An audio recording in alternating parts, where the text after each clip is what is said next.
आणि या युद्धकांडामधला पुढचा भाग जो आहे त्यामध्ये आपण पाहू शकतो की इंद्रजित परत गेल्यानंतर त्यांनी रावणाला सांगितलं की आनंदाने सांगितलं की असा मी त्यांची हत्या केलेली आहे. परंतु जेव्हा कळालं की हे दोघंही जिवंत आहेत, अत्यंत परत तो क्रोधित झाला आणि मग रावणाने त्याचे अजून खास असे काही राक्षस आहेत ज्याला अकंपन, धूम्राक्ष, प्रहस्त अशा अनेक महान महान राक्षसांमधले महान असे राक्षस त्यांनी निवडून या आक्रमणासाठी पाठवले आणि या 3-4 महान अशा राक्षसांनी जेव्हा आक्रमण केलं, तेव्हा अनेक अनेक वानरांना त्यांनी मृत्युमुखी धाडलं. त्याचबरोबर अत्यंत तीव्रतेने ते तिन्ही राक्षस त्या रणांगणावरती धुमाकूळ घालू लागले आणि मग त्यावेळेस हनुमानाने अकंपनला, प्रहस्तनी नीलला आणि अशा वेगवेगळ्या वानरांनी वेगवेगळ्या अशा राक्षसांना पकडून त्या दोघांचं युद्ध चालू झालं आणि एवढं घनघोर युद्ध चालू झालं. कारण आपल्याला माहिती आहे की या युद्धामध्ये आपण जेव्हा पाहतो तेव्हा या अ, अ, या वानर सेनाकडे तसे अस्त्र शस्त्र असे कोणीच नाही आहेत. त्यांच्याकडे फक्त हनुमानजींकडे गदा आहे, राम लक्ष्मणकडे बाण आहेत आणि बाकीचे फार थोडेफार प्रमाणात अस्त्रशस्त्र आहेत. परंतु बाकीच्या वानरांकडे कुठलंही अस्त्र किंवा शस्त्र नाही. मग ते कशाचा मारा करतायत? तर ते तिथे पडलेल्या दगड, मोठमोठे पर्वत आणि झाडं उपटून उपटून वरून या राक्षसांचा वध करतायत. तर अशा प्रकारे राक्षस आणि वानरांचं घमासान युद्ध सुरू झालं आणि मग शेवटी अकंपनला हनुमानांनी पकडलं आणि त्याला यमसदनी पाठवलं. तसं धूम्राक्ष, प्रहस्त या सर्व राक्षसांचा पण वध झालेला आहे आणि या सर्व राक्षसांचा वध करून त्यांना यमसदनी पाठवण्यात आलंय. आणि मग जेव्हा ही बातमी रावणाला कळाली तेव्हा रावण अजून क्रोधित झाला, अजून दुःखी झाला आणि विचार करू लागला की आता आपण काय केलं पाहिजे. त्यावेळेस रावणाने विचार करताना हे ठरवलं की आता निश्चितपणे आपल्याला स्वतःलाच जावं लागेल आणि त्यानंतर रावण स्वतः युद्धामध्ये उतरलेला आहे. आणि रावणाने जेव्हा युद्धामध्ये उतरला तेव्हा राम लक्ष्मण हे पाहतायत की लंकेच्या दिशेने आता कोण येतंय आणि त्यावेळेस त्यांच्या लक्षात आलं की अत्यंत मोठा एक सैनिकांची फौज येते. नुसत्या सैनिकांची फौज नाही तर वेगवेगळ्या प्रकारचे रथ, वेगवेगळ्या प्रकारचे शस्त्र, अस्त्र याप्रमाणे भरलेला रथ येतोय. सूर्याप्रमाणे तेज असणारा तो रथ जेव्हा चालत आला तेव्हा विभीषणाने सांगितलं रामजींना की आता रावण स्वतः युद्ध करण्यासाठी येतोय त्यामुळे आपण आता सावध झालं पाहिजे. कारण रावणाच्या काही विशिष्ट गुणधर्मांबद्दल विभीषणजी तिथे सांगतात की कसा रावण शक्तिशाली आहे, कुठले अस्त्र आहेत त्याच्याकडे, कुठले शस्त्र आहेत, कुठल्या विद्या आहेत त्याच्याकडे, कुठल्या सिद्धी प्राप्त आहेत याचं सर्वांचं वर्णन करतात. आणि मग रावण तिकडनं आल्या आल्या चढवतो. हल्ला चढवण्यात रावण अत्यंत प्रखरतेने अनेक अस्त्रांचा शस्त्रांचा मारा करतोय आणि त्याचबरोबर राम, लक्ष्मण, हनुमान, सुग्रीव हे त्याचा स्वतःचा बचाव करतायत आणि त्याचबरोबर त्यांनी सोडलेल्या अस्त्रांना निष्प्रभ करतायत. अशा प्रकारचं युद्ध चालू आहे आणि अनेक प्रकारचे हनुमानजी मोठमोठे झाडं उपटतायत आणि रावणावर फेकून मारतायत. रावण त्यांचा प्रतिकार म्हणून एक वेगवेगळे बाणांनी त्याचा प्रतिकार करतायत. ते झाडं असतील, ते पर्वत असतील, त्यांचा रावण या बाणाने त्यांना चूर चूर करतोय. अशा प्रकारचं भयंकर युद्ध तिथे चालू आहे आणि एक जेव्हा सर्वांच्या शक्ती क्षीण होत चालल्या त्यावेळेस राम स्वतः म्हणतात की आता मला या रावणाची मुकाबला करणं आवश्यक आहे. आणि मग प्रभू श्री रामचंद्र आपल्या प्रत्यंचेवर बाण लावतात आणि एक वेगवेगळ्या प्रकारचे महान महान अस्त्र असा त्यांचा उपयोग करून ते रावणावर सोडतायत. अनेक प्रकारच्या अस्त्रांचा जेव्हा मारा होतोय रावणावरती तेव्हा पहिले तर रावणाचा जो रथ आहे त्याला कोडमळलंय. त्यानंतर त्यानंतर त्यांनी जो ध्वज आहे त्याच्यावरती निशाणा साधलेला आहे आणि अशा प्रकारे पूर्ण जो रथ आहे तो कोलमडून पडला आणि त्याचबरोबर मग प्रभू श्री रामचंद्रांनी असा काही बाण सोडला ज्याने हा रावण जखमी झाला आणि जखमी झाल्यानंतर रावणाने विचार केला की आपण आता इथून निघून गेलेलंच बरं, असं म्हणून रावण तिथून निघून जातो. थोडक्यात रावण तिथून पळून गेलेला आहे. तर अशा प्रकारे पहिल्यांदा रावण निघून जातो आणि कारण जखमी झालेला आहे, तो त्याची शक्ती क्षीण झालेली आहे. तो विचार करतो की आपण आता निघून गेलेलं बरं आणि परत शक्तीनिशी लढावयास यायचा हा विचार करून रावण तिथून निघून जातो. आणि मग इकडे एकच जल्लोष सुरू होतो. रावण असा पळून गेल्यामुळे सर्व वानर उत्साहित होतात. सर्व इथली सेना उत्साहित होते. राम, लक्ष्मण, हनुमानजी या सर्वांना आनंद होतो. आणि जेव्हा रावण लंकेला परत जातो तेव्हा रावणाने विचार सुरू केलाय की आता काय करायचं. त्यावेळेस त्याच्या लक्षात येतं की आता एकच आपल्याकडे महान योद्धा आहे, त्या योद्ध्याला पाचारण केलं पाहिजे आणि तो म्हणजे कुंभकर्ण. आणि मग रावण सांगतात, सगळ्या सैनिकांना आदेश देतात की जा कुंभकर्णाच्या प्रसादामध्ये जा आणि कुंभकर्णाला उठवा, कुंभकर्णाला घेऊन या आणि पहिल्यांदा घेऊन माझ्याकडे या, मी त्याला पुढचं काय करायचं ते सांगतो. असा म्हणून रावणाने कुंभकर्णाला आणण्याचा आदेश दिला आणि ही सर्व त्याची राक्षसाची मंडळी कुंभकर्णाच्या त्या महलामध्ये गेली. कारण कुंभकर्ण आपल्याला माहिती आहे की 6 महिने झोपायचा आणि 6 महिने जागायचा.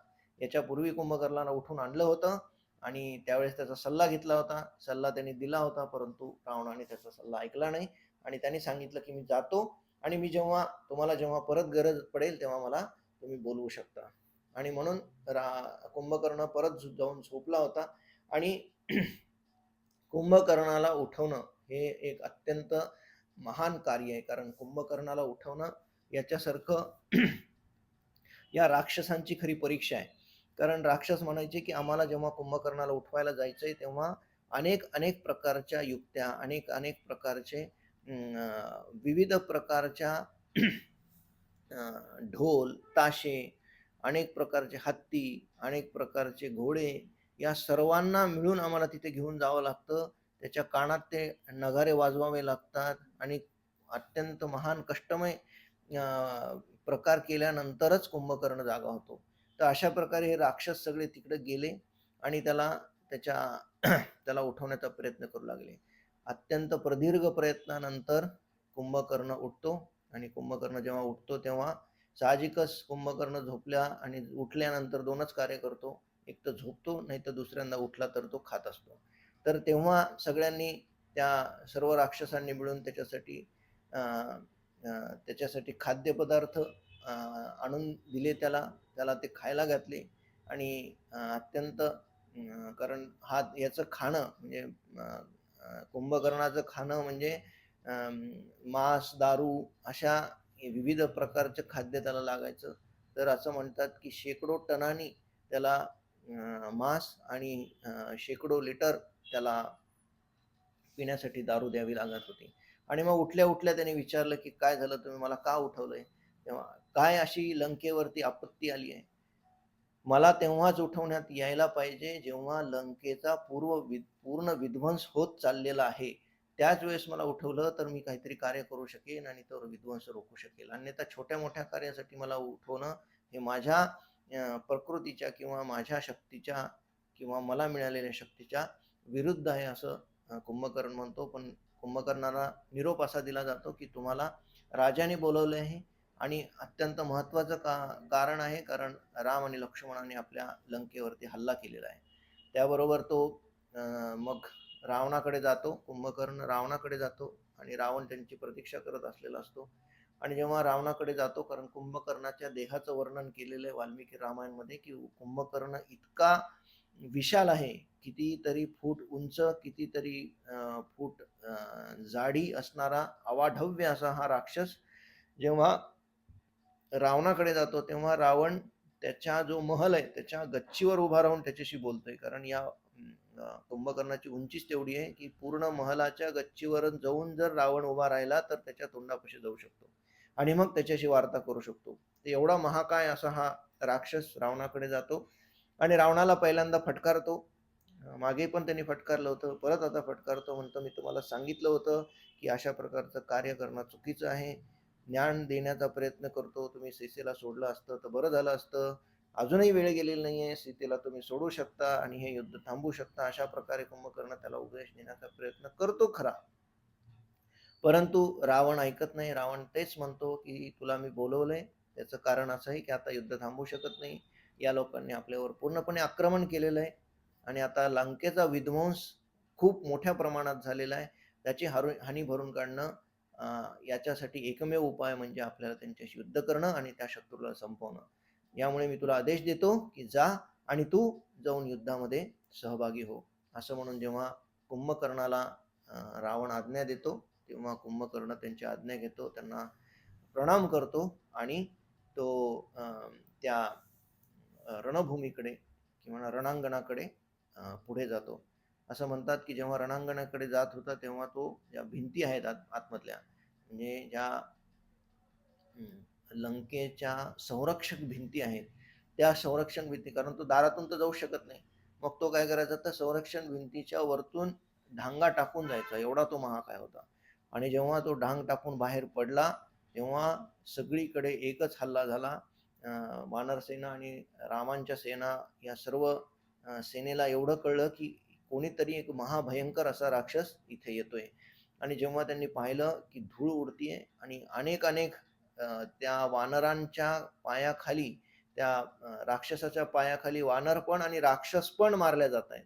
कारण तो एक एक ढांग, एक एक पाऊल टाकत येतोय, तेव्हा हजारो हजारो वानर त्याच्या पायाखाली चिरडले जातात. आणि असा एक एक करत तो जेव्हा पुढे येतोय, तेव्हा विभीषण सांगतात रामाला, की हा कुंभकर्ण आहे आणि हा आपला रावणाचा भाऊ आहे आणि तो अत्यंत विशाल असा राक्षस आहे.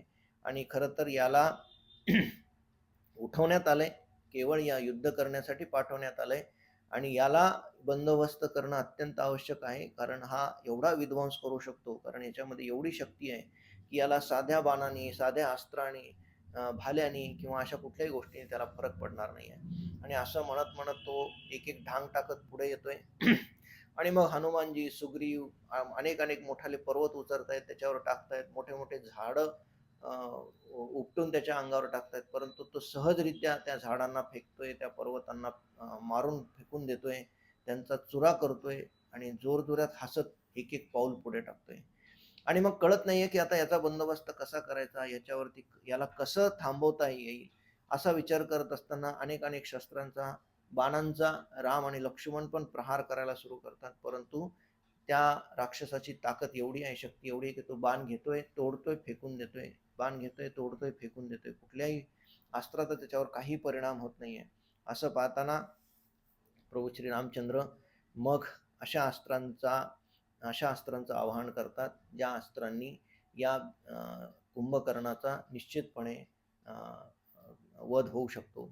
आणि असं करत करत अशा एक एक अस्त्रांना विनंती करतात, आव्हान करतात आणि एक एक अस्त्र घेऊन त्या कुंभकर्णावर सोडतात. पहिलं अस्त्र घेतात आणि कुंभकर्णाचा एक हात कापून टाकतात.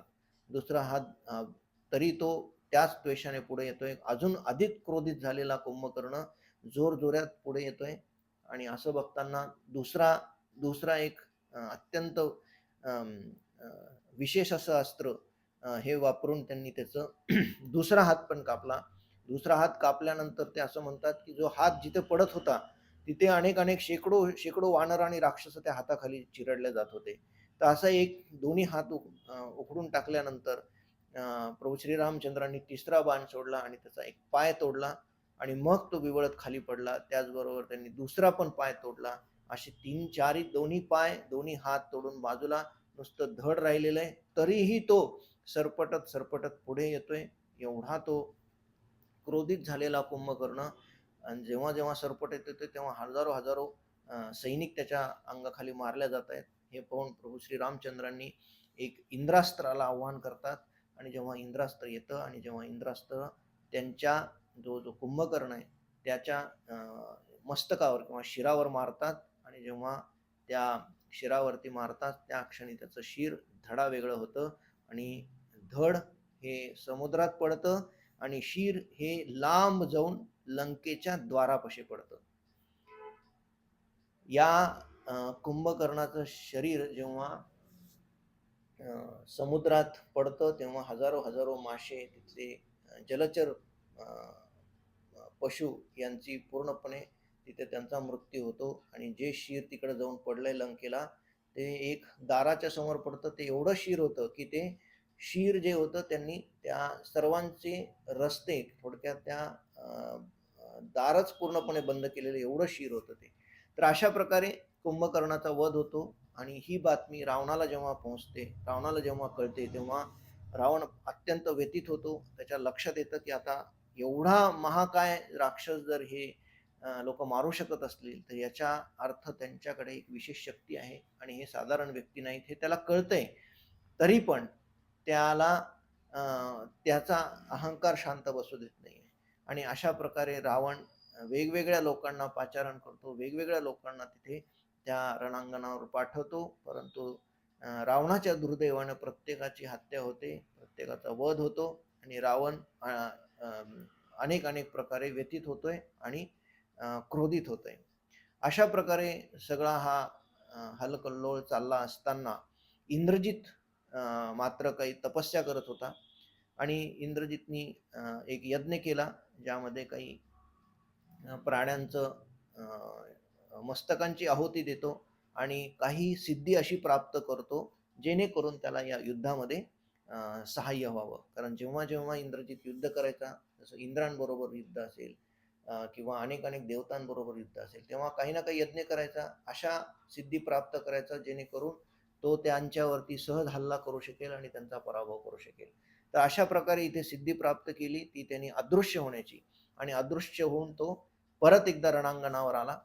पहिल्यांदा येऊन गेला होता, त्याने अदृश्य होऊन नागपाश सोडला होता. आता परत तो त्वेषाने आलाय आणि परत त्यांनी हल्ला सुरू केलाय. परंतु इकडे प्रॉब्लेम काय होतोय की यांना इंद्रजित दिसतच नाही, कारण तो आकाश आभाळाच्या मागे लपतोय आणि बाण सोडतोय. परंतु कळतच नाहीये की बाण कुठल्या दिशेने येतोय, कुठे पकडायचं इंद्रजितला, नेमकं कुठे बाण सोडवायचा. यामुळे इकडे सगळा गोंधळ उडालेला आहे आणि जो इंद्रजित आहे तो थोडक्यात वरचढ होतोय, या सगळ्यांच्या वरचढ होतोय आणि लपून लपून तो अनेक अस्त्रांचा शस्त्रांचा मारा करतोय. हनुमानजी असतील किंवा बाकीचे सगळे लोक असतील ते शोधतायत त्याला आणि अंदाजे सगळीकडे राम आणि लक्ष्मण बाण मारतायत, पण काही केल्या हा इंद्रजित आहे तो काही त्यांना सापडत नाहीये. आणि जेव्हा इंद्रजितला कळतं की आता आपण काहीतरी असं केलं पाहिजे जेणेकरून राम आणि लक्ष्मणाचा मृत्यू होईल, त्यावेळेस लक्ष्मणावरती पहिला जो इंद्रजित बाण सोडतो तो अत्यंत कठीण असा एक अस्त्राचा प्रहार लक्ष्मणजीच्या छातीमध्ये होतो आणि लक्ष्मणजी तिथेच पडतात. आणि हे पाहून जो इंद्रजित आहे तो बघतो की आता लक्ष्मणाला तर आपण संपवलेलं आहे. अशा प्रकारे जेव्हा त्याच्या लक्षात येतं की आपण लक्ष्मणाला संपवलेलं आहे, त्यावेळेस तो आनंदाने परत लंकेमध्ये परत जातो. त्याला कळतं की आता हा बाण काही लक्ष्मणाला वाचवू शकत नाही आणि जेव्हा लक्ष्मणाला तो बाण लागतो तेव्हा लक्ष्मण खाली पडतात आणि पूर्णपणे बेशुद्ध अवस्थेत जातात. आणि जसे बेशुद्ध अवस्थेत जातात तशी सर्व मंडळी त्याच्या भोवती गोळा होते आणि हनुमानजी, राम, जांबुवन, अंगद, नील हे सर्व आणि प्रत्येक अनेक प्रकारचे वानर तिथे येऊन थांबलेले आहेत की आता पुढे काय करायचं. लक्ष्मणजीचा बाण लागलेला आहे, लक्ष्मणजी ना कसं वाचवायचं याचं चिंतन चालू असताना जांबुवन तिथे जातात. जांबुवन आधी बघतात की नेमकं काय झालेलं आहे, श्वास चालू आहे का, श्वास चालू आहे, बेशुद्ध अवस्थेत आहेत, परंतु अशा अवस्थेत आहेत या अवस्थेतून परत आणणं हे अत्यंत कठीण आहे. कारण जांबुवन हे एक महान वैद्य आहेत, त्यांना या आयुर्वेदातलं पूर्ण ज्ञान आहे, परंतु ते म्हणतात की माझ्या ज्ञानाच्या पलीकडं या शस्त्राचा अस्त्राचा प्रहार झालेला आहे आणि अशा मूर्छित अवस्थेत गेलेले आहेत की याला विशेष अशी औषधी असल्याशिवाय लक्ष्मणजी या सचेत अवस्थेत येऊ शकत नाहीत. असं जेव्हा त्यांच्या लक्षात येतं तेव्हा मात्र राम विलाप करायला लागतात, अत्यंत क्रोधित होतात आणि त्यांचे अश्रू वाहत आहेत. म्हणतायत हे मी काय करून बसलो, मी माझ्या पत्नीला मिळवण्यासाठी माझ्या भावाचं बलिदान दिलं, एवढा मी दुर्दैवी आहे असे स्वतःच विलाप करतायत, स्वतःलाच दोष देत आहेत. आणि अशा प्रकारे हे सर्व चाललं असताना बिभीषण सांगतात की लंकेमध्ये एक वैद्य आहे, त्याचं नाव आहे सुषेण. सुषेण नावाचा जो वैद्य आहे त्याला जर तुम्ही पाचारण केलं, त्याला जर बोलवून आणलं, तर निश्चितपणे त्यांच्याकडे अशी औषधी असेल, असा त्यांच्याकडे काही उपाय असेल, जेणेकरून लक्ष्मणजी सचेत होतील, हे या अवस्थेतून निश्चितपणे बाहेर येतील, असं तिथे बिभीषणांनी सुचवलेलं आहे. आणि मग बिभीषणांनी हे सुचवताच हनुमानजी तसेच पळत पळत उडी मारून तिकडे जातात. अतिशय छोटं रूप घेतलेलं आहे हनुमानजींनी, कारण हनुमानजींना ती सिद्धी प्राप्त आहे. हनुमानजी पटकन छोटं स्वरूप घेतात आणि सुषेणच्या महालामध्ये जातात आणि सुषेणला पहिले तर प्रामाणिकपणे विनंती करतात की तुम्ही चलावं, आमच्या बरोबर यावं, तुमचं येणं अत्यंत आवश्यक आहे आणि तुम्ही जर आलात तर आमच्या लक्ष्मणजींचे प्राण वाचू शकतात. परंतु सुषेण म्हणतो की मी येऊ शकत नाही, कारण मी जर आलो तर ती माझ्या धर्माची प्रतारणा होईल, मी अधर्म केल्याचा कारण मी माझ्या राजाशी प्रतारणा करेल, एका शत्रूची हात मिळवणी होईल. अशा प्रकारे बोलत असताना हनुमानजी त्यांना काही ऐकत नाहीत आणि सरळ त्यांना उचलून त्यांच्या आसनासहित त्यांना उचलून इकडे घेऊन येतात. आणि जेव्हा इकडे घेऊन येतात, कारण ते समजून सांगत असतात की मला येणं योग्य नाहीये, परंतु हनुमानजी काय ऐकायला तयार नाहीत आणि जेव्हा घेऊन येतात तेव्हा पण तिथे गेल्यानंतर सुषेण काही केला लक्ष्मणजीला हात लावायला तयार नाही. ते म्हणतात की मी माझ्या राजाविरुद्ध कुठलंही कार्य करू शकत नाही. त्यावेळेस बिभीषण असेल आणि सुग्रीव असतील, ते त्यांना धर्माचं तत्वज्ञान सांगतात की काय धर्म, कसा धर्म योग्य आहे, कसा धर्म अयोग्य आहे. अशा प्रकारे ते सांगतात की उदाहरण देतात की जसा साखरेचा धर्म हा गोडवा आहे, जसा मिठाचा धर्म हा खारटपणा आहे, तसाच एका वैद्याचा धर्म हा एका रुग्ण व्यक्तीला त्याच्या वेदनांपासून मुक्त करणे, त्याला सचेतन अवस्था प्राप्त करून देणे, हे वैद्याचं काम आहे. तो शत्रू आहे का तो मित्र आहे, हे त्याला कुठल्याही प्रकारे त्याचं ते कर्तव्य नाही किंवा ते त्याला जाणून घेण्याची आवश्यकता नाही. केवळ त्याच्यासाठी रुग्णाला ठीक करणं हाच एक त्याचा धर्म आहे. असं जेव्हा या धर्माचं तत्वज्ञान समजून सांगतात, तेव्हा सुषेण तयार होतात आणि ते जेव्हा तपासतात तेव्हा त्यांना सांगतात की यांना जर परत मूर्छित अवस्थेतून बाहेर आणायचं असेल तर यांच्यासाठी एकच उपाय आहे, तो म्हणजे हिमालयात असलेली संजीवनी बुटी आणणं हा एकमेव उपाय यांच्यासाठी आहे. ते पण सांगतात की आता संध्याकाळ होत आलेली आहे आणि ही रात्र संपण्याच्या आधी, म्हणजे सूर्य उगवण्याच्या आधी ही जडीबुटी त्यांना जर दिली, त्यांना लावली तिथे, तरच ते मूर्छित अवस्थेतून बाहेर येऊ शकतात. त्यामुळे सुषेण तिथे सांगतात की आपल्याकडे खूप वेळ कमी आहे आणि कोण असा व्यक्ती आहे जो एवढ्या लवकर जाऊन ती संजीवनी घेऊन येऊ शकतो. तर त्यावेळेस सगळ्यांना एकच नाव लक्षात येतं, ते म्हणजे हनुमानजीचं. हनुमानजींकडे पाहतात, हनुमानजी वाटच पाहत असतात आणि हनुमानजी प्रभू श्री रामचंद्रांची आज्ञेची वाट पाहत असतात. जशी त्यांना आज्ञा मिळते तशी हनुमानजी म्हणतात की मला आज्ञा द्या, आणि मग जांबवंत असतील, सुषेण असतील, त्यांना वर्णन करतात कशा प्रकारची ती जडीबुटी आहे, कुठल्या डोंगरावर मिळते, या सर्वांचं वर्णन करतात. कसा रंग आहे, कसा फूल आहे, त्या झाडाला कशा पानांचा कसा आकार आहे, या सर्व प्रकारचं वर्णन करतात आणि त्यांना त्या हिमालयाच्या दिशेने पाठवतात. अत्यंत कमी वेळ आहे आणि हनुमानजी अत्यंत शीघ्रतेने पहिले तर सूर्यदेवाची, अग्निदेवाची, वायुदेवाची सर्वांची प्रार्थना करतात आणि म्हणतात की मला एवढी शक्ती द्या की मी वायूच्या वेगाने जाईल आणि लवकरात लवकर ही संजीवनी इथे घेऊन येईल. असं म्हणून हनुमानजी अत्यंत त्वेषाने, उत्साहाने उड्डाण करतात आणि हिमालयाच्या दिशेने झेपावतात. जेव्हा हिमालयाच्या दिशेने झेपावतात, ते अत्यंत शीघ्रतेने तिथे पोहोचतात. पोहोचताना रस्त्यामध्ये म्हणजे हिमालयाच्या खालीच ही गोष्ट जेव्हा रावणाला कळते की असं असं झालेलं आहे, मूर्छित अवस्था प्राप्त झालेली आहे आणि त्यांना एक जडीबुटी आणण्यासाठी हनुमानजी तिकडे गेलेले आहेत, तेव्हा रावण त्याच्या दूतामार्फत एका राक्षसाला त्या हिमालयाच्या पायथ्याशी पाठवतो. त्या राक्षसाचं नाव आहे कालनेमी आणि कालनेमीला सांगतो की तुला माझी मदत करायची आहे. असा एक वानर आहे, तो तिथे येतोय, त्याला तुला पकडायचंय आणि ठार करायचंय. कसं करायचंय, काय करायचंय हे तुझं जर ठरव, परंतु त्याला जर तू मारलं नाहीस तर मी तुला निश्चितपणे मारेल, हे त्याला सांगतात. आणि अशा प्रकारे जेव्हा हनुमानजी तिथे उडून तिथे जातात, तेव्हा बघतात की खाली एक अत्यंत तपस्वी साधू असा बसलेला आहे आणि तो हनुमानजींना थांबवतो आणि म्हणतो की मला तुमच्याकडे काम आहे. तेव्हा हनुमानजी म्हणतात की मी खूप गडबडीत आहे, मला अत्यंत महत्त्वाचं काम आहे, मला जाऊ द्या. तेव्हा हनुमानजींना तो सांगतो की मला फक्त मी तपस्या करतोय, मला इथून इथे तलाव आहे शेजारी, तिथे जाऊन फक्त त्या तलावातनं मला कमंडलूमध्ये पाणी आणून द्या, मी तपश्चर्या करतोय आणि मला तहान लागलेली आहे. असं सांगितल्याबरोबर हनुमानजी म्हणतात, ठीक आहे, एवढीची छोटीशी सेवा आहे, मी जातो आणि तुम्हाला पटकन पाणी आणून देतो. असं म्हणून हनुमानजी तिथे जातात आणि त्या तलावामध्ये जेव्हा पाण्यासाठी जातात तेव्हा अ, जसा पाय टाकतात त्या आतमध्ये तलावामध्ये, तसं एक मगर त्यांचा पाय पकडते. जशी ती मगर पाय पकडते तेव्हा हनुमानजी त्या मगरीचे 2 तुकडे करतात आणि तिला पूर्णपणे फाडून फेकून देतात. जशी ती मगर मृत्युमुखी पडते, तशी त्या मगरीतनं एक अप्सरा बाहेर येते. तिला दिव्य शरीर प्राप्त होते आणि ती अप्सरा त्यांना सांगते, की "मी तुमचीच वाट पाहत होते. मला काही शापामुळे हे शरीर प्राप्त झालं होतं. आज माझा तुम्ही उद्धार केलात, त्याबद्दल मी तुमची अत्यंत आभारी आहे. परंतु एक महत्त्वाची गोष्ट तुम्हाला सांगायची आहे. जो कालनेमी नावाचा जो राक्षस आहे, तो या साधूचं रूप घेऊन तिथे तुमची वाट पाहतोय.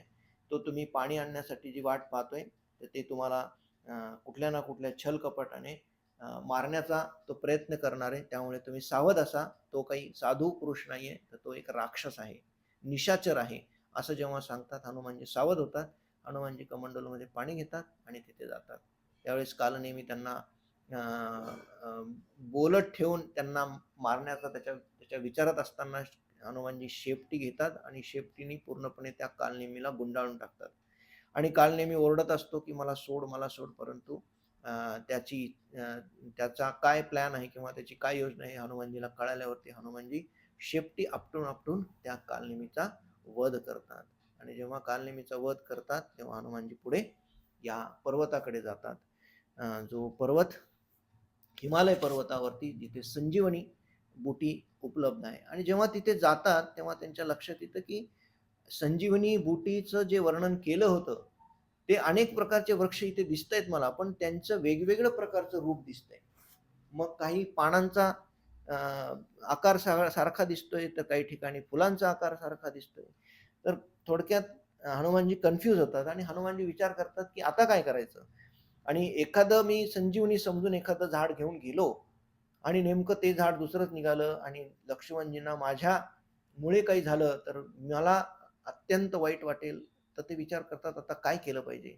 आणि त्या क्षणी त्यांच्या लक्षात येतं, की आता एकच उपाय आहे, की अख्खाच्या अख्खा हा पर्वत घेऊन जाणं आवश्यक आहे. आणि जेव्हा अख्खा पर्वत आपण घेऊन जाऊ, तिथे मग त्यांना तर माहिती आहे कुठली संजीवनी झाड आहे आणि मग ते लोकं त्यांचं जे काही त्यांना पाहिजे ते त्याप्रमाणे शोधून घेतील. तर अशा प्रकारे हनुमानजी बुद्धी, युक्ती आणि शक्तीचं प्रदर्शन करतात आणि त्याचबरोबर पूर्णपणे तो पर्वत उचलतात आणि या लंकेच्या दिशेने कूच करतात. असे रस्त्याने जात असताना हनुमानजी जेव्हा रस्त्याने जात आहेत, तेव्हा हनुमानजी नंदीग्राम म्हणजे अयोध्येवरनं जात आहेत आणि जेव्हा अयोध्येवरनं जात आहेत, तेव्हा खालून काही सुरक्षा रक्षकांनी वर पाहिलं आणि जेव्हा त्यांनी पाहिलं, की एक वानर आकाशात एका डोंगराला घेऊन उडतोय, त्यावेळेस त्यांना वाटतं, की निश्चितपणे या हा कोणीतरी राक्षस आहे आणि हा काहीतरी विचित्र अशी गोष्ट करत असणार म्हणून ते धावत पळत जातात आणि तिथे आपल्या राजाला सांगतात. तो राजा म्हणजे भरत महाराज असतात आणि जेव्हा भरत महाराजांकडे जाऊन सांगतात, की अशा-अशा प्रकारचा कोणतरी एक वानर घेऊन चाललेला आहे आणि निश्चितपणे हा राक्षसच असावा असं आम्हाला अ, वाटतंय, तेव्हा तुम्ही येऊन बघावं. आणि जेव्हा भरत महाराज बघतात वरती, तर तो डोंगर घेऊन चाललेला जेव्हा हनुमानजी न पाहतात, तर त्यांच्याही मनात शंका उपलब्ध होते, निर्माण होते, की नक्कीच यामध्ये काहीतरी काळबेरं असू शकतं. कोणाचं तरी हानी होऊ शकते. त्यामुळे भरत महाराज अ, आपल्या इष्टदेवता म्हणजे प्रभू श्री रामचंद्राची प्रार्थना करतात आणि बाण अ, हनुमानजींच्या दिशेने सोडतात. जसा हनुमानजींच्या पायाला तो बाण लागतो, तसे हनुमानजी खाली पडतात. आणि जेव्हा हनुमानजी खाली पडतात, तेव्हा बेशुद्ध होतात आणि जेव्हा बेशुद्ध होतात, तेव्हा हनुमानजींच्या नावातनं म्हणजे मुखातनं आपल्याला माहिती आहे, की हनुमानजी जेव्हा झोपलेले असतात, तेव्हाही हनुमानजी जागे असतात, तेव्हाही हनुमानजी तप करतात, तेव्हाही हनुमानजी ध्यान करतात, तेव्हाही हनुमानजी प्रत्येक कार्यामध्ये असताना, कुठल्याही कार्यामध्ये असताना हनुमानजीच्या मुखातनं केवळ राम राम राम एवढाच आवाज आणि एवढाच जप येत असतो. आणि जेव्हा मूर्छेतून पडतात तेव्हा त्यांच्या आपसुकच त्यांच्या मुखातनं राम राम राम असे शब्द येतात. आणि ज्या क्षणी राम हे शब्द ऐकतात भरत महाराज, त्यांना वाटतं की आपण काहीतरी मोठी चूक केलेली आहे. ते धावत पळत जातात, हनुमानजींना उठवण्याचा प्रयत्न करतात, परंतु हनुमानजी मूर्छेतून पडलेले आहेत. आणि हनुमानजी जेव्हा उठायला तयार नाहीत तेव्हा अत्यंत खेद होतो भरत महाराजांना. त्यांना वाटतं आपण हे काय केलं, एवढा कसं काय मी पापी आहे. हे स्वतःलाच दोष देत आहेत भरत महाराज, की माझ्याकडनं हे का सारखं सारखं होतंय, अशा का चुका होत असतील माझ्या, मीच एवढा पापी कसं काय, असे विचार करत असताना ते विचार करतायत की एका रामभक्त ज्याच्या मुखातनं केवळ रामाचं नाव येतंय, याचा अर्थ हा महान रामाचा भक्त आहे आणि नेमका मीच याला बाण मारलेला आहे. आणि मग भरत महाराजांना खूप वाईट वाटतं आणि ते वारंवार त्यांना शुद्धीवर आणण्याचा प्रयत्न करतात. त्यांच्या मुखावरती पाणी टाकतात, त्यांच्या मुखामध्ये पाणी टाकतात, चेहऱ्यावरती पाणी मारतात, परंतु हनुमानजी काही शुद्धीवर यायला तयार नाही आहे. मग शेवटी भरत महाराज प्रार्थना करतात, डोळे मिटतात, ध्यान लावतात आणि प्रभू श्री रामचंद्रांची आराधना करतात. म्हणतात की माझ्याकडनं माझ्या नामामध्ये, माझ्याकडनं माझ्या मनाने, माझ्या वचनाने, माझ्या शरीराने जर मी तुमचं पवित्र नाम घेतलं असेल, जर माझ्याकडनं खरंच माझी चेतना थोडी जरी शुद्ध झाली असेल, जरी माझ्याकडनं थोडं जरी प्रेम तुम्हाला मिळालं असेल, तरी या या वानराला त्वरित तुम्ही शुद्धता प्राप्त करावी, शुद्ध प्राप्त करावी, अशी विनंती जेव्हा प्रार्थना करतात प्रभू श्री रामचंद्रांची, त्या क्षणी हनुमानजी उठून बसतात. आणि हनुमानजी बघतात, इकडे तिकडे बघतात, तेव्हा त्यांना लक्षात येतं की आपण खाली पडलेलो आहोत. आणि मग हनुमानजी त्यांना सांगतात की तुम्ही कोण आहात. मग ते परिचय देतात, हनुमानजी त्यांचा परिचय देतात. आणि असा थोडा परिचय दिल्यानंतर हनुमानजी सांगतात की मला अत्यंत शीघ्रतेने गेलं पाहिजे. आणि मग पूर्ण संक्षिप्त रूपात ती कथा सांगतात की कसा सीतामातेला रावणाने पळून नेलेलं आहे. त्याचबरोबर युद्ध चालू आहे आणि युद्धामध्ये लक्ष्मणजींना बाण लागलेला आहे आणि या डोंगरामध्ये अशी एक संजीवनी आहे जी त्या लक्ष्मणजींना लावली तर ते त्यांची जी बेशुद्ध अवस्था आहे त्याच्यातनं ते पूर्णपणे जागृत अवस्थेत येतील. अशा प्रकारे जेव्हा हनुमानजी सांगतात तेव्हा भरत महाराज परत स्वतःला दोषी ठरवतात. म्हणतात हे केवळ माझ्यामुळे झालेलं आहे. आज जर लक्ष्मणाला काही झालं तर त्याचा पूर्ण दोष माझ्यावर येईल. त्यामुळे ते त्यांना म्हणतात, प्रार्थना करतात की त्यांचं असं काही नुकसान होऊ नये. त्यामुळे तुम्ही तीव्रतेने निघून जा आणि माझ्या भावाला या अवस्थेतून तुम्ही निश्चितपणे परत आणाल अशी खात्री आहे, असं म्हणून ते त्यांना निरोप देतात. आणि त्वरित शीघ्रतेनं हनुमानजी तो परत डोंगर उचलतात आणि लंकेकडे कूच करतात. आता हनुमानजी जेव्हा लंकेकडे कूच करतायत तेव्हा लंकेकडे जाताना त्यांच्या मनात दोन विचार आले. आणि त्यांनी पुढे तर ते जेव्हा युद्ध होतं तेव्हा पण ते हनुमानजी प्रभू श्री रामचंद्रांना बोलून दाखवतात. तर ते म्हणतात, म्हणजे ते विचार करतात की मी आत्तापर्यंत समजत होतो की मी भगवान श्री रामचंद्रांचं नाम इतकं सुंदररित्या घेतो की माझ्या एवढं नाव, थोडा अहंकार आला, अहंकार नाही म्हणता येणार, थोडासा अभिमान आला, गर्व आला हनुमानजींच्या मनामध्ये काही क्षणापुरता.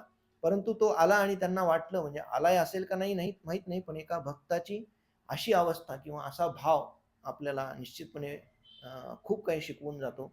तर त्यांच्या मनामध्ये आलं की मला वाटत होतं की मी रामाचं नाव खूप चांगल्या पद्धतीने किंवा खूप तीव्रतेने माझं क्षणाक्षणात मुखामुखात माझं नाव, मी त्यांचं नाव घेतो. परंतु आज मला कळलं ते म्हणजे रामाचं नाव घेणारा माझ्यापेक्षा अनेक श्रेष्ठ भक्त आहेत. आणि ज्यामध्ये मला प्रचिती आली ती भरताकडनं. कारण भरतानी ज्या क्षणी प्रभू श्री रामचंद्रांना प्रार्थना केली की जर मी मनाने, विचाराने, वचनाने, शरीराने तुमचं जर नाव घेतलं असेल योग्यतेने तर या वानराला जाग यावी आणि मी त्वरित त्या मूर्छित अवस्थेतून बाहेर आलो. याचा अर्थ माझ्यापेक्षा श्रेष्ठ नाव घेणारा कोणतरी अजून एक महान भक्त मला भेटला, याचा आनंद हनुमानजीला होता. आणि दुसरं पण एक त्यांना एक त्यांच्या निरीक्षणास येतं, जेव्हा ते बाण लागल्यानंतर खाली पडतात तेव्हा ते बघतात तर डोंगर तसाच तरंगतोय. डोंगर काही खाली पडलेलं नाही आहे आणि डोंगर आकाशातच तरंगतोय, फक्त मी खाली पडलेलो आहे.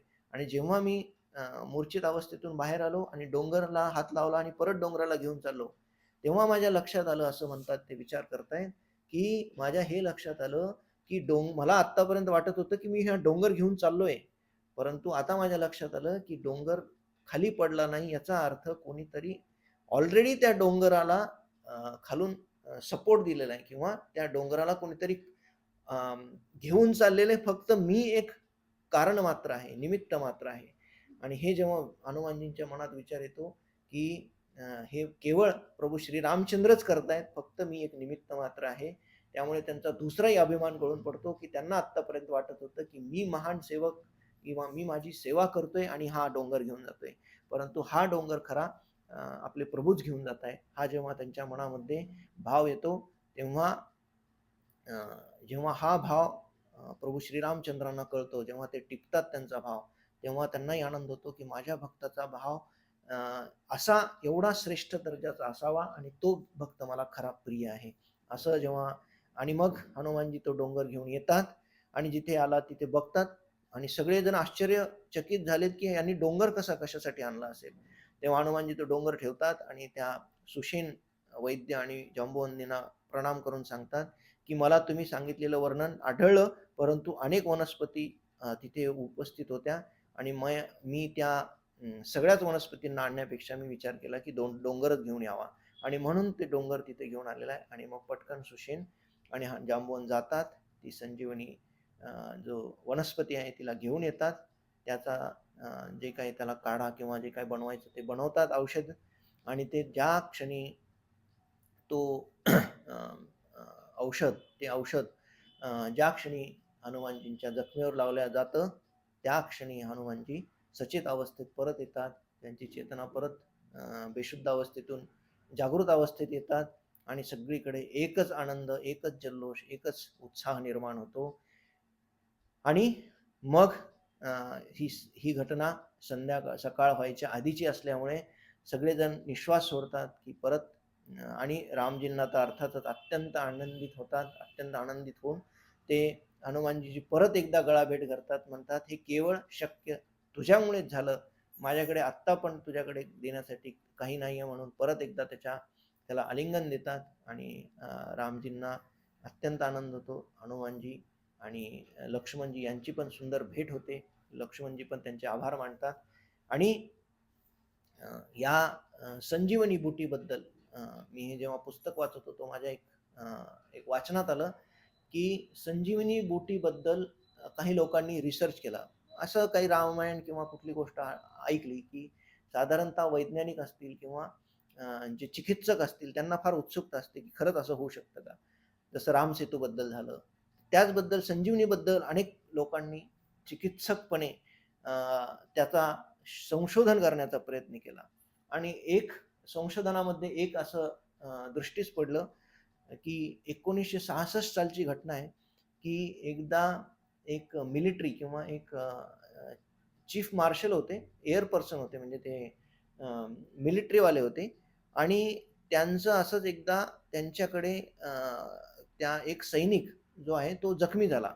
आणि जेव्हा तो जखमी सैनिक झाला तेव्हा कोणीतरी सांगितलं की या महाराष्ट्रातलंच कुठलं तरी एक स्थान सांगितलं त्यांनी, तर त्या अरण्यात तुम्ही गेलात तर तुम्हाला ही एक औषधी वनस्पती मिळेल आणि तुम्ही त्या जखमेवर लावली तर कदाचित तुम्ही बरे व्हाल, असं तेव्हा सांगितलं त्यांना. आणि मग कारण 1966 ची गोष्ट आहे, त्यावेळेस एवढं काही वैद्यकीय जी उपचार पद्धती होती ती काही जास्त प्रगत नव्हती. तर त्यावेळेस त्यांनी जेव्हा त्या सैनिकांनी त्या वनात जाऊन, त्या अरण्यात जाऊन त्या जी वनस्पती सांगितली ती वनस्पती आणली आणि त्यांनी त्या जखमेवर लावली. तर ते सांगतात आणि ते स्वतःच्या पुस्तकात लिहितात की जेव्हा ती वनस्पती लावतात तेव्हा दुसऱ्याच दिवशी तो पूर्णपणे घाव भरलेला होता. आणि जेव्हा पूर्णपणे घाव भरला, ज्या आदल्या दिवशी त्यांना ज्या वेदना होत्या त्या वेदना पूर्णपणे कमी झालेल्या ते स्वतः सांगतात. आणि ते सांगतात की यालाच लोक संजीवनी म्हणतात. महाराष्ट्रात त्याचं दुसरं नाव आहे, त्यांनी नाव पण सांगितलेलं आहे, परंतु हीच संजीवनी वनस्पती आहे. आता ती संजीवनी वनस्पती तेव्हाच खूप दुर्मिळ होती, आता तर माहित नाही ती सापडेल का नाही. परंतु या संजीवनी वनस्पतीचं म्हणजे विज्ञानाने असेल किंवा यांनी असेल, हे तेव्हा त्यांनी सांगितल्यामुळे मान्य केलं. तर अशा प्रकारे लक्ष्मणजी परत मूर्छित अवस्थेतून बाहेर आले आणि दुसऱ्या दिवशी परत या युद्धाला सुरुवात होणार आहे. कारण हा जो प्रसंग आहे की लक्ष्मणजी परत आलेले आहेत, हा प्रसंग किंवा हे वर्णन तिथे रावणाच्या हा रावणाकडे जाऊन पोहोचलेली ही बातमी की परत लक्ष्मणजी व्यवस्थित झालेले आहेत आणि राम आणि लक्ष्मण परत युद्धासाठी सज्ज आहेत, अशी बातमी जेव्हा याच्याकडे जाते रावणाकडे, तेव्हा रावण परत एक यज्ञ करायचा विचार करतो की असा काही यज्ञ करावा अशा विचारात आहे की अशा यज्ञाने या दोघांचा पराभव होईल किंवा यांचा मृत्यू किंवा यांना मारणं शक्य होईल. तेव्हा कोणीतरी त्यांना सांगतं रावणाला की चंडी चंडी देवीचा जर यज्ञ केला तर आपण या दोघांचा पराभव करू शकतो. मग असं चंडी देवीचा यज्ञ करण्यासाठी तर सर्वात कोण योग्य आहे असं विचार करताना ते सांगतात की देवतांचे जे गुरु आहेत बृहस्पती यांना बोलवण्यात यावं. आणि रावणाचे आदेश म्हणजे सर्व देवी देवता घाबरतच होते. आणि ज्यावेळेस त्यांना राक्षस गेले त्यांना बोलवून आणलं आणि त्यांना सांगितलं की आत्ताच्या आत्ता तुम्हाला चंडी देवीचा यज्ञ करायचा आहे. आणि त्या चंडी देवीचा यज्ञ सुरू झाला. आणि जसा ह्या चंडी देवीच्या यज्ञाची बातमी इकडे कळाली तेव्हा विभीषणाने सांगितलं की हा चंडी देवीचा यज्ञ कुठल्याही प्रकारे यशस्वी झाला नाही पाहिजे. जर हा झाला तर अत्यंत घातकाचे असे परिणाम होऊ शकतात. मग त्यावेळेस हनुमानजींना सांगतात की तुम्हीच काहीतरी आता युक्ती करा. त्यावेळेस हनुमानजी एका छोट्याशा मधमाशीचं रूप घेतात आणि जिथे यज्ञ चाललाय तिथे जातात. आणि हनुमानजी आधी बघतात तर बृहस्पती तो यज्ञ करतायत आणि त्यांच्या समोर ते यज्ञाचं पुस्तक आहे. ते पुस्तक पाहून ते यज्ञ करतायत. मग हनुमानजी विचार करतात की या यज्ञामध्ये बाधा आणायची असेल तर या पुस्तकातले पानं फाडावे किंवा या पुस्तकातले अक्षर मिटावे असा विचार करत असताना ते एक एक पान फाडतायत. पण त्यांच्या लक्षात येते की जरी पान फाडतोय तरी पण बृहस्पतींचा जो मंत्रोच्चार आहे त्याच्यामधले कुठल्याही प्रकारची बाधा येत नाही. केवळ तो एक रेफरन्स म्हणून समोर ठेवण्यात आलेला आहे आणि बृहस्पतीला स्वरूप पूर्णपणे ते मुखपाठ आहे असं जेव्हा त्यांच्या लक्षात येतं तेव्हा हनुमानजी विचार करायला लागतात आता काय करायचं. यांना पुस्तक फाडून काही होणार नाही, शब्दांचे अदला बदल करून काही होणार नाही, कारण ते पुस्तक बघतच नाहीयेत. त्यांना त्यांच्या मंत्रोच्चारानेच हे सगळं कार्य चाललेलं आहे. असं बघत असताना हनुमानजींना एक युक्ती सुचते आणि हनुमानजी एका पिशाचीचं रूप धारण करतात, एका थोडक्यात भूताचं रूप धारण करतात आणि काही सेकंदासाठी ते असं वीज चमकल्यासारखं चमकतात या बृहस्पतींच्या डोळ्यासमोर.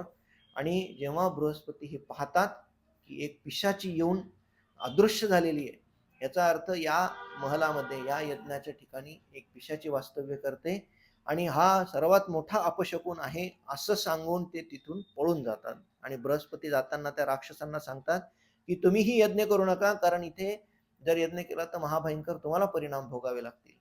अशा प्रकारची चेतावणी देऊन बृहस्पती तिथून पळून जातात. आणि मग तिथले राक्षस विचार करतात की आता हा तर यज्ञ आपल्या महाराजांनी पूर्ण करायला सांगितलंय, मग करायचं काय. त्यावेळेस काही ब्राह्मणांना बोलवतात ते त्यांच्या मधले जे ब्राह्मण आहेत आणि त्यांना सांगतात की हा पुस्तक वाचा आणि हा यज्ञ पूर्ण करा. आणि मग ते पुस्तकं वाचायला सुरू करतात आणि त्याप्रमाणे यज्ञ सुरू होतो.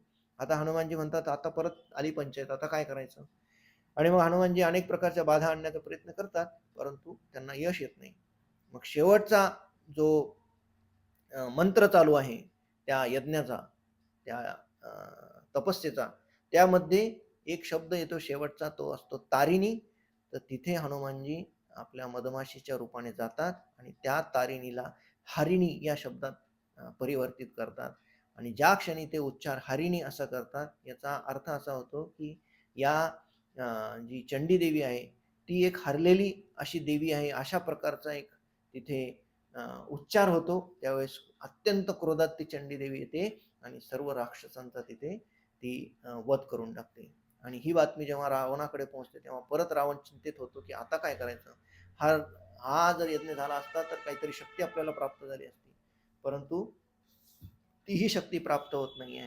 अशा प्रकारे मग काय करायचं. तेव्हा इंद्रजित एक योजना करतो. इंद्रजित म्हणतो यांचं मनोबल जर आपल्याला खच्चीकरण करायचं असेल तर इंद्रजित काय करतो की मायावी सीतेचं शिर म्हणजे ज्याला मुंडकं म्हणतात ते कापून आणतो आणि तो यांच्या समोर टाकून देतो, राम आणि लक्ष्मणाच्या समोर, आणि सांगतो की मी सीतेला आता मारून टाकलेलं आहे.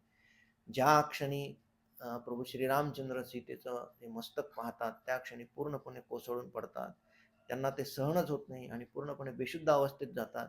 त्याचप्रमाणे लक्ष्मणजींना पण भोवळ येऊन खाली पडतात. आणि मग सगळीकडे एकच हल्ला कल्लोळ होतो की हे काय झालं. सीता मातेला शेवटी यांनी मारलं, जिच्यासाठी आपण हे युद्ध करत आहोत, तिचा मृत्यू झालेला आहे असं बघून पूर्णपणे सर्व निराशा तिथे पसरते. त्या क्षणी तिथे बिभीषणजी येतात. बिभीषण जेव्हा पाहतात तेव्हा ते सर्वांना उठवतात, म्हणतात हे असं काही नाही आहे, हे सीतेचं मस्तक नसून हे एक मायावी सीता त्यांनी निर्माण केली आहे आणि हे खोटं मुंडकं त्यांनी आणून इथे टाकलेलं आहे. त्यामुळे तुम्ही याच्यावर विश्वास ठेवू नका. सीता आहे ती निश्चितपणे सुरक्षित आहे. याचं कारण असं आहे की रावण कुठल्याही परिस्थितीत सीतेला गमावणार नाही आणि स्वतःहून तर तो गमवून देणारच नाहीये. त्यामुळे तुम्ही निश्चिंत राहा आणि पुढे युद्धाला सुरुवात करा असं म्हणून परत युद्ध सुरू होतं. परत अनेक प्रकारचे राक्षस रावण पाठवतो, त्यांचा पूर्णपणे वध होतो. आणि मग इंद्रजित म्हणतो आता माझ्याकडे एक शेवटचं अस्त्र आहे, ते म्हणजे मी असा यज्ञ करतो ज्या यज्ञाद्वारे जर मी तो यज्ञ केला तर निश्चितपणे आपला विजय निश्चित आहे. असं म्हणून तो निकुंभी नावाचं एक अरण्य आहे, तिथे जाऊन त्या यज्ञाला प्रारंभ करतो. आणि हा यज्ञ सुरू असताना बिभीषणाच्या लक्षात येतं की हा जर यज्ञ सफल झाला तर निश्चितपणे राम आणि लक्ष्मणाचा पराजय हा होणार, विजय होणार नाही याची शाश्वती आहे. त्यामुळे बिभीषण म्हणतो की आत्ताच्या आत्ता लक्ष्मण, हनुमानजी तुम्ही माझ्याबरोबर चला, आपण तिथे त्या निकुंभ अरण्यात गेलं पाहिजे आणि त्या निकुंभला अरण्यामध्ये जाऊन आपण त्या यज्ञामध्ये बाधा आणली नाही तर आपलं काही खरं नाही आहे. असं म्हणून सर्व जण प्रभू श्री रामचंद्रांची परवानगी घेतात आणि त्या दिशेने जातात ज्या दिशेने हा इंद्रजित तिथे मेघनाद हा तिथे यज्ञ करतोय. आणि जेव्हा मेघनाद तिथे यज्ञ करताना पाहतात ते अनेक प्रकारचे बाधा आणण्याचा प्रयत्न करतात. जिथे हनुमानजी त्या तिथल्या राक्षसांना मारतात, तिथे आतमध्ये घुसतात, तो यज्ञ अनेक प्रकारचा बाधा आणण्याचा प्रयत्न करतात, तरी पण तो इंद्रजित काय हालायला तयार नाही. त्याचा यज्ञ तो दृढतेनं करतोय.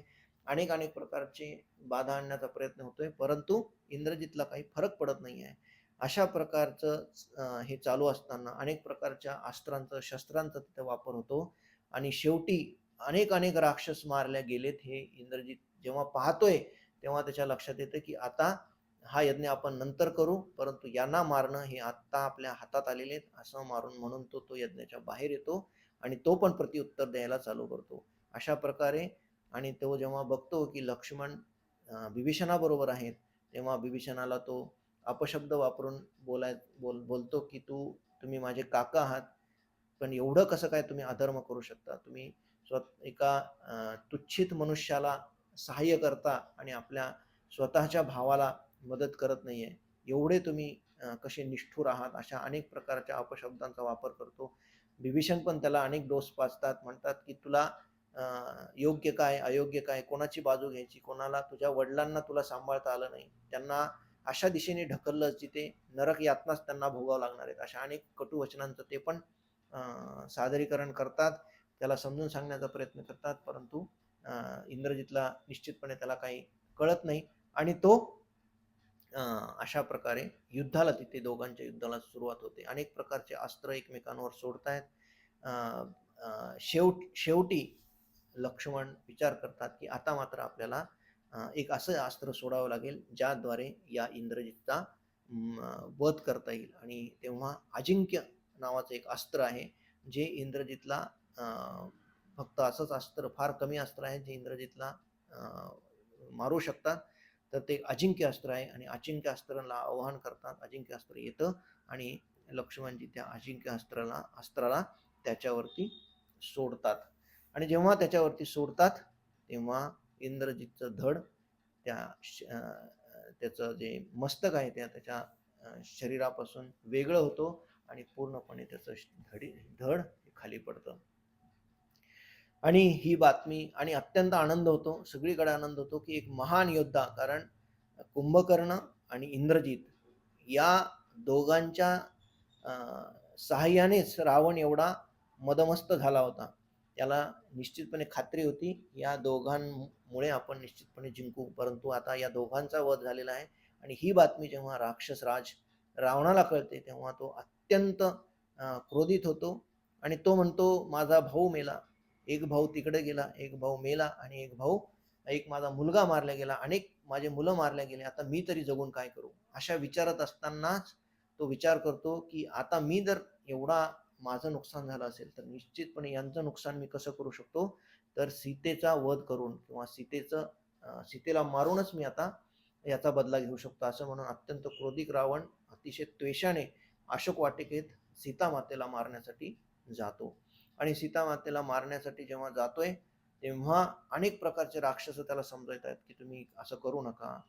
आणि एक राक्षस असतो जो त्यांच्या विश्वासातला असतो, शेवटी तो सांगतो की तिला मारण्यापेक्षा ह्याच क्रोधाचा उपयोग जर तुम्ही राम आणि लक्ष्मणा मारण्यास केला तर तुमचा जो विजय होईल तो अनेक अनेक हजारो वर्ष या विजयाचं गुणगान होईल. त्यामुळे ते त्याला प्रोत्साहित करतात आणि मग परत तो तिथून येतो आणि या राम आणि लक्ष्मणांवरती परत हल्ला करण्यासाठी तयार होतो. आणि अशा प्रकारे तो परत दुसऱ्या दिवशी सकाळी उठून या पुरत रणभूमीवर अस्त्र शस्त्र रणगाडे अशा अनेक प्रकारच्या राक्षसांना घेऊन तो परत एकदा हल्ला करण्यासाठी तयार होतो. आणि असं घनघोर युद्ध या सर्वांमध्ये होतं. आणि शेवटी राम आणि रावण एकमेकांसमोर येतात आणि रावणही अनेक अस्त्रांचा मारा करतो आणि प्रभू श्री रामचंद्र त्या सर्व अस्त्रांना निष्प्रभ करत असतात. एक एक जे अस्त्र सोडेल रावण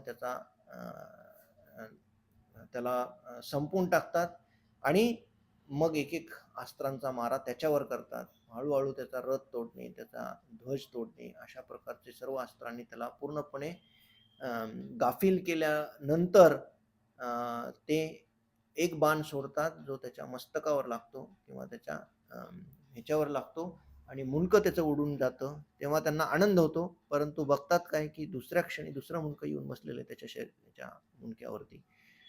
त्यांना आश्चर्य होतं, त्यांनी 10 बाण सोडले आणि 10ही वेळेस ते मुंडकं खाली पडलं, परंतु दुसरं त्याच्यावरती मुंडकं आपोआप येतंय. त्यावेळेस त्यांना आश्चर्य वाटतं, हे काय प्रकार आहे? तेव्हा ते विभीषण त्यांना सांगतात की याला दिलेल्या वराप्रमाणे याला कुठल्याही प्रकारच्या त्याचा मस्तकावरती त्याचा प्राण अवलंबून नाहीये.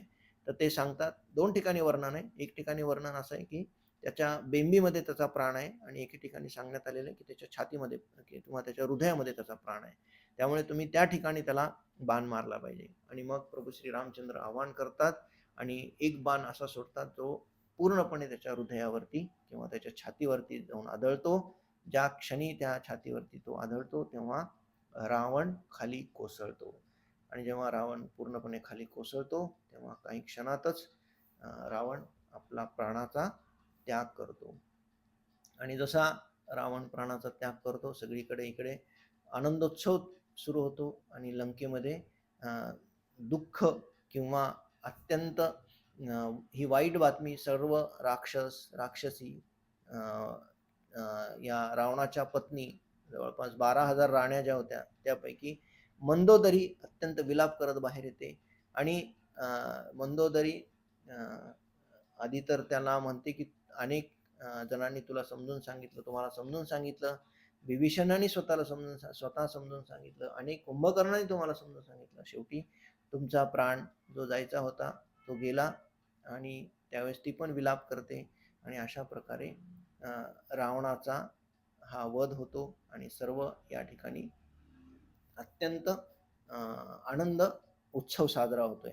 आणि ही बातमी जेव्हा मग राम म्हणतात की पहिल्यांदा एक काम करा, पहिल्यांदा विभीषण हनुमानजीला म्हणतात की हनुमानजी तुम्ही जा आणि सीतेला सांगा की आपला विजय झालेला आहे, रावणाचा वध झालेला आहे आणि तुम्ही जाऊन तिला पूर्णपणे तयार करून इकडे घेऊन या, असं म्हणून हनुमानजी आणि विभीषण दोघेही जातात. आणि जेव्हा जातात तेव्हा सीतेला ही बातमी कळाल्यावर सीता खूप आनंदित होते आणि विभीषण सांगतात की तुम्ही तयार व्हा आणि प्रभू श्री रामचंद्र तुम्हाला पाहण्यासाठी अत्यंत उत्सुक आहेत आणि तुम्हाला त्यांनी अनेक प्रकारचा शृंगार करून नटून सजून तिथे येण्यासाठी विनंती केली आहे. आणि मग सीतामातेला खूप आनंद होतो. त्या जाऊन स्नान वगैरे करतात, अत्यंत सुंदर असा शृंगार त्यांना केला जातो आणि एका रथात बसून सीतामातेला तिकडे आणण्यासाठी अनेक अनेक लोक त्यांना त्या रथातून आणण्यासाठी जातात आणि त्यांना रथातून घेऊन येतात. जसे जसे रथातून घेऊन येतात तसे तसे अनेक वानर जे आहेत ते अनेक प्रकारचे उत्सुक आहेत, की त्यांना उत्सुकता ही आहे की आपण ज्याच्यासाठी लढतोय, ज्या सीतामातेसाठी लढतोय त्या सीतामातेला एकदा बघू तर दे आम्हाला, कसे किती सुंदर आहेत, काय या राम एवढा विलाप करतायत, काय आहे त्यांच्यामध्ये. तर अशा प्रकारचं रूप बघण्यासाठी अनेक अनेक वानर उत्सुक आहेत आणि तिथे एकच रस्त्यावरती गर्दी झालेली आहे.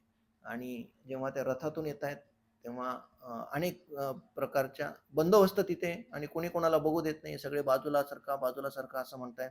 तेव्हा प्रभू श्री रामचंद्र आज्ञा देतात की त्यांना बाजूला सरकू देऊ नका, त्यांना पाहू द्या तिला.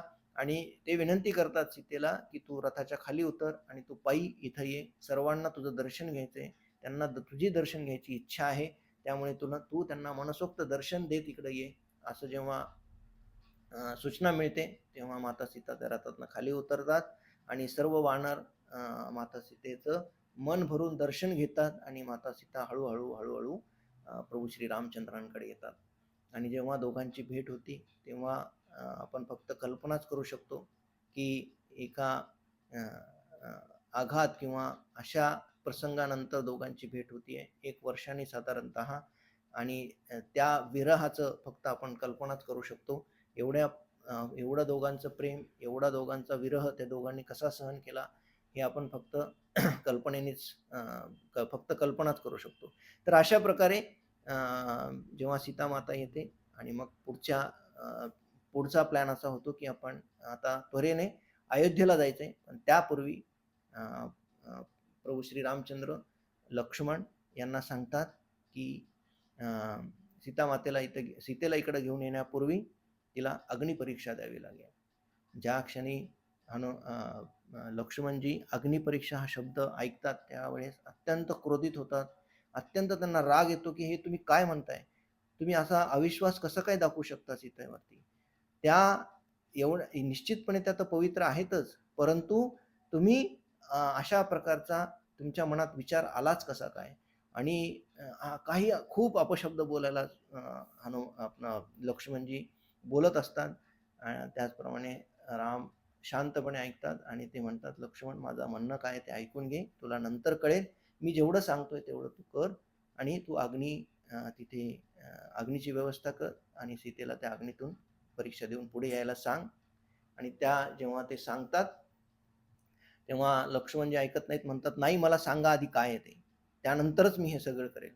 मग प्रभू श्री रामचंद्र त्यांना सांगतात की ही जी सीता आहे ती सीता माझी खरी सीता ही अग्निदेवाकडे आहे, आणि ही जी सीता आहे ती माया माया माया आहे किंवा छाया सीता आहे. आणि आपली जी सीता आहे ती अग्निदेवांकडे सुरक्षित आहे. जेव्हा ही सीता अग्नीमध्ये प्रविष्ट होईल तेव्हाच आपली सीता त्यातून बाहेर येईल. त्यामुळे तो कोणालाही कुठल्याही गोष्टीची वाच्यता न करता अग्नीची परीक्षा, किंवा लोकांना पण माहिती आहे, हे पण सांगतात की लोक पण नंतर काही बोलण्याच्या आधीच ते परीक्षा जर आपण सांगितली झालेली आहे तर लोकांचा त्यावरती विश्वासही बसेल, कारण त्यांनी प्रत्यक्ष पाहिलं आहे. अशा प्रकारे अग्नीची तिथे व्यवस्था करण्यात येते आणि सीता त्या अग्नीतून प्रवेश करते. जी सीता अग्नीत प्रवेश करते, एकच गोंधळ, एकच आवाज, एकच दुःखाच्या चिरकांड्या सगळीकडून निघतायत की ज्यासाठी आपण या सर्व कष्ट घेतले त्या सीतेला आज अग्नीत प्रवेश करावा लागतोय, हे बघून अत्यंत सर्व लोक दुःखित होतात. परंतु काहीच मिनिटांमध्ये अग्निदेव स्वतः सीता मातेला घेऊन बाहेर येतात. जशी सीता ज्या शृंगाराने सीता आतमध्ये गेली होती त्याच शृंगारात सीता बाहेर येते आणि सीतेचं तेच रूप, त्यापेक्षा अधिक तेजस्वी, त्यापेक्षा अधिक सौंदर्यवान सीता जेव्हा पाहतात तेव्हा सर्वांना आश्चर्य वाटतं. परंतु या लक्ष्मणजींना आता माहिती आहे आणि सीता मातेला पण माहितीच असतं. आणि त्यावेळेस सर्वांना वाटतं की ही अग्निपरीक्षा पण सीतेने अत्यंत व्यवस्थितपणे पार पडली आहे. त्यामुळे त्यांना सर्वांना आनंद होतो आणि मग सर्वजण सांगतात की आता शीघ्रतेने आपल्याला अयोध्येकडे जाणं अत्यंत आवश्यक आहे, कारण मी भरताला वचन दिलंय की एक दिवसही मी विलंब करणार नाही अयोध्येस येण्यात. त्यामुळे भरत आपल्या जीवाचं काही बरं वाईट करेल त्यापेक्षा आत्ताच्या आत्ता निघणं आवश्यक आहे. आणि ते विभीषणाला विनंती करतात की तुम्ही या आमच्या जाण्याची व्यवस्था करावी. आणि बिभीषणाला सांगतात की तुम्ही आता राज्याचा तुमच्या लंकेचा कारभार स्वीकारावा. त्याचबरोबर बिभीषणजी पुष्पक विमानाचं बंदोबस्त करतात. या पुष्पक विमानात सर्वांना बसण्याची विनंती करतात आणि सर्वजण ते पुष्पक विमानाचं वर्णन इतकं सुंदर आहे की कितीही जण त्याच्यात बसले तरी ते तसं तसं मोठं होत जातं. करोडो लोक त्याच्यात बसू शकतात. महल आहेत, त्यामध्ये अनेक अनेक प्रकारच्या गोष्टी आहेत. तर अशा पुष्पक विमानाला पाचारण करण्यात येतं आणि सर्वजण त्यामध्ये बसतात आणि अयोध्येकडे अयोध्येकडे जातात. जाण्यापूर्वी हनुमानजींना विनंती करतात की तुम्ही जाऊन पुढे भरतला सांगा की आम्ही येतोच आहे, फक्त माझे काही 2 वचन होते, काही लोकांना येताना भेटेल मी असं वचन दिलेलं आहे, त्यामुळे त्यांना भेटतो आणि तुमच्याकडे येतोय, एवढाच निरोप द्या. आणि मग हनुमानजी तिकडे जाऊन निरोप देतात. भरताला सांगतात की लवकरच प्रभू श्री रामचंद्र, लक्ष्मणजी आणि सर्व काही लोक इथे येत आहेत, त्यामुळे तुम्ही व्यथित होऊ नका आणि कुठल्याही प्रकारचं अघटित कार्य होऊ नये तुमच्या हातून, म्हणून मी सूचना द्यायला आलोय. त्यावेळेस भरतांना खूप आनंद होतो आणि अत्यंत तीव्रतेने ते आता प्रभू श्री रामचंद्रांची वाट पाहत बसत आहेत. त्याचबरोबर येताना प्रभू श्री रामचंद्र या भरद्वाज मुनींच्या आश्रमात येतात. त्यांची भेट घ्यायचं त्यांनी वचन दिलं होतं. ते येतात, त्यांचं दर्शन घेतात आणि सर्व मंगलकुशल विचारपूस होते. त्यावेळेस फक्त भरद्वाज मुनी एकच सांगतात की भरत मात्र अत्यंत दुःखमय अवस्थेत आहे. भरताचं जो वर्णन जे केलेलं आहे ते पाहून आपल्या पण डोळ्यामध्ये अश्रू येऊ शकतात. कारण सांगतात की भरत, तुम्ही गेल्यापासून तुमच्या विरहामध्ये इतका कृश झालेला आहे की त्याने कुठल्याही तुम्ही ज्या तपस्या केल्या त्याच्यापेक्षा अधिक तपस्या त्याला करायची इच्छा याच्यासाठी आहे की तुमच्या तपस्या पाहून त्याला वाटतं की आपण याच्यापेक्षा तपस्या केली पाहिजे, कारण माझ्यामुळे माझ्या प्रभू श्री रामचंद्रांना या तपस्या कराव्या लागल्या आहेत, असं म्हणून ते भरताचं गुणगान करतात. आणि त्याच वेळेस प्रभू श्री रामचंद्रांच्या डोळ्यातून अश्रू येतात की एवढा भरत माझ्यावर प्रेम करतो आणि आनंदही होतो ते भरताचं प्रेम पाहून. आणि मग हे सर्व प्रसन्नतेने भरद्वाज मुनी म्हणतात की मी तुमच्या सर्वांवर खूप प्रसन्न आहे, तुम्ही मागा, मला माझ्याकडनं काहीतरी वर मागावा. जरी तुम्ही या त्रिभुवनाचे राजा असला तरी माझ्याकडनं काहीतरी करायची इच्छा आहे, तुम्ही काहीतरी मागा. त्यावेळेस प्रभू श्री रामचंद्र सांगतात की इथल्या सर्व वनांमध्ये बहार येऊ दे, फुलं फळं या सर्वांनी हिरवगार अशी ही वन परत एकदा फुलू दे आणि यांना रसाळ फळं आणि या फुलांनी हे भरलं पाहिजे, असे माझी इच्छा आहे. असं म्हणल्याबरोबर त्या क्षणी या सर्व वन, अयोध्येपर्यंत जाणारे सर्व वन फुलून जातात आणि मग प्रसन्नतेने सर्व लोक पुढे जातात. आणि प्रभू श्री रामचंद्र येताना गुहाला भेटायचं असतं, गुहाला भेटतात आणि मग पुढे नंदीग्रामला येतात. खरं तर मधलं पण वर्णन खूप सुंदर आहे. ज्या वेळेस रथातनं निघतात या पुष्पक विमानातनं, तेव्हा प्रत्येक ठिकाणी ते सीतेला सांगत असतात की इथं आलो होतो आम्ही, इथून सेतुबंध इथे बांधला होता, त्यानंतर मी रामेश्वरम लिंगाची स्थापना केली, त्यानंतर पुढे किष्किंधा दाखवतात, त्यानंतर पंपा सरोवर, शबरीची आठवण काढतात. अशा महान महान भक्तांचं सर्वांचं वर्णन करत मग तिथे सांगतात की आपण या अरण्यात पंचवटीला आलो होतो, इथनच तुला रावणाने पळवली होती. हे सर्व वरतून दाखवत दाखवत ते पूर्णपणे नंदीग्रामला परततात. आणि जेव्हा नंदीग्रामला परततात तेव्हा भरत अत्यंत तीव्रतेने त्यांची वाट पाहत असतो. आणि जेव्हा भरताची भेट होते आणि मग पुढे सर्व नंदीग्रामला हे सर्वजण वाट पाहत असतात आणि मग नंदीग्रामवरून ते अयोध्येला रथामध्ये त्यांना नेण्यात येतं आणि एकच जयघोष पूर्ण अयोध्येत सुरू होतो, तो म्हणजे प्रभू श्री रामचंद्रांच्या विजयाचा सर्व ठिकाणी जयघोष सुरू असतो. आणि मग या अयोध्येला आल्या आल्या तिन्ही मातांचं दर्शन घेतात प्रभू श्री रामचंद्र. आणि एक शेवटचा आपण सुंदर प्रसंग आहे या प्रकरणातला किंवा या कांडातला, तो म्हणजे या सर्वांचं दर्शन घेतात, या सर्वांच्या भेटी घेतात, परंतु मनात किंवा त्यांचे डोळे एका स्त्रीला शोधत असतात आणि ती स्त्री कुठे शोधत शोधत परंतु कोणाच्या लक्षात येत नाही, परंतु ती स्त्री दिसत नाहीये. तेव्हा ते लक्ष्मण आणि सीतेला दोघांनाही खुणवतात की आपल्याला एका ठिकाणी जायचंय आणि तुम्ही माझ्या मागे या. म्हणून तिथून हळूच ते तिघजण निघतात आणि थेट आपण विचारही करू शकत नाही किंवा आपल्या या भावनेच्या किंवा बुद्धीच्या पलीकडे असणारी ही घटना आहे. ते म्हणजे प्रभू श्रीरामचंद्र थेट मंथरेच्या घराकडे जातात, निवासाकडे जातात. आणि जेव्हा मंथरेच्या निवासाकडे जातात तर त्या घरामध्ये तिच्या खोलीमध्ये अत्यंत अंधार पसरलेला असतो. मंथरा एका शय्येवर पहुडलेली पडलेली आहे आणि अत्यंत वेदनेने व्याकुळ होऊन पडलेली आहे.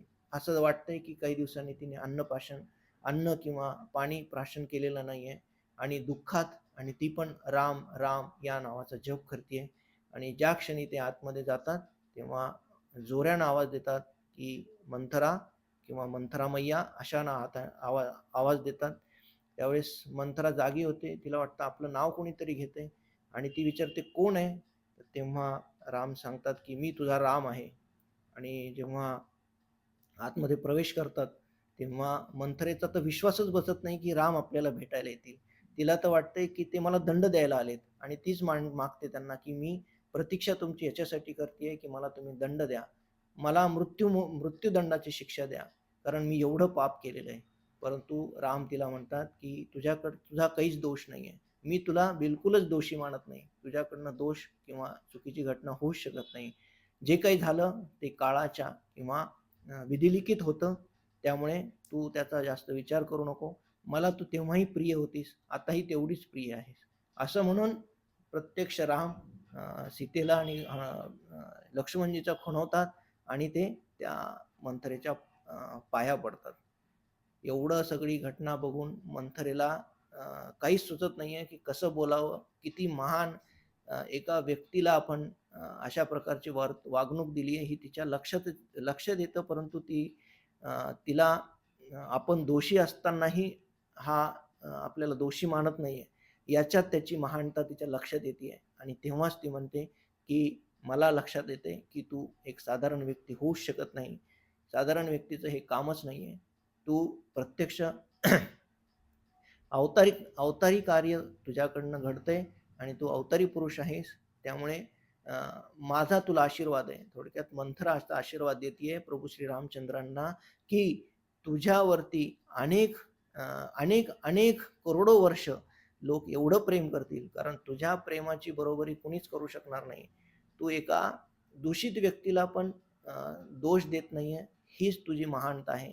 आणि त्यामुळे मंथरा त्यांना आशीर्वाद देते की करोडो करोडो वर्ष तुझं नाव तुझ्या सद्गुणांची चर्चा पुढे होत राहील आणि ही चर्चा झालीच पाहिजे. आणि जसं भगवद्गीतेत म्हणतात की अशा श्रेष्ठ व्यक्तीचं आचरण लोक करतात म्हणून आपण कसं वागलं पाहिजे हे तिथून प्रभू श्रीरामचंद्र स्वतःच्या वागणुकीवरनं दाखवून देतात.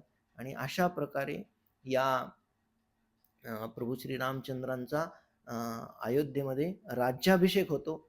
आणि राज्याभिषेक झाल्यानंतर अनेक अनेक ऋषी अनेक मुनी त्या राज्याभिषेकात भाग घेतात आणि पुढे प्रभू श्रीरामचंद्र हे पुढे 11,000 वर्षापर्यंत अयोध्येवर राज्य करतात. आणि मग राज्य केल्यानंतर प्रभू श्रीरामचंद्र आपल्या भगवत धामात परत जातात. तर अशा प्रकारचा ह्या पूर्ण युद्धकांडामध्ये वर्णन केलेलं आहे. त्याप्रमाणे रावणाचा वध आणि भगवान श्रीरामचंद्रांचा अयोध्येमध्ये राज्याभिषेक या सर्व गोष्टी होतात. आणि या सर्व गोष्टी मधून प्रत्येक आत्तापर्यंत आपण 6 कांडांचं वर्णन ऐकलं. तर अत्यंत श्रवणीय या प्रत्येक कांडामधनं काही ना काही गोष्टी आपल्याला शिकायला मिळतात. प्रत्येक युद्धाच्या पण आपण जेव्हा प्रत्येक श्लोकाचं जेव्हा आपण वर्णन वाचू किंवा ऐकू तेव्हा आपल्या लक्षात येईल की अत्यंत प्रत्येक श्लोकामध्ये काही ना काही वाल्मिकी मुनींना सांगायचं आहे किंवा जे त्यांचं भगवंतांवरती प्रेम आहे त्यामधनं प्रदर्शित होतं. तर अशा प्रकारे या युद्धकांडापर्यंत आपण चर्चा केली. आणि या युद्धकांडा असं म्हणतात की जो या युद्धकांडांपर्यंत चर्चा श्रवण करतो त्याला या प्रभू श्री रामचंद्रांच्या प्रेमाची निश्चितपणे प्राप्ती होऊ शकते. त्यामुळे तीव्रतेने हनुमानजी भरत महाराज यांच्याकडून जे भगवंतांचं नाव आहे त्याचं गुणगान आणि त्याचं नामस्मरण हे किती आवश्यक आहे हे कळतं. त्यामुळे आपण सर्वांनी या सर्व कांडातनं काही ना काही शिकावं हीच त्यांची इच्छा असावी. असं समजून आपण या सर्व रामायणाचा पाठ करत आहोत. त्याबरोबर आज या रामायणातल्या 6 कांडांची चर्चा आपण केली. आता एक शेवटचा कांड आहे तो म्हणजे उत्तराकांड. उत्तरकांडमध्ये काही अनेक महत्त्वाच्या बाबी आहेत त्या आपण 2 सत्रांमध्ये पुढच्या सोमवार आणि मंगळवारी चर्चा करू आणि त्यानंतर आपल्या भगवद्गीतेच्या वाचनाला सुरुवात करू. हरे कृष्ण. कोणाला काही सांगायचं आहे, काही टिप्पणी आहे, काही प्रश्न आहे?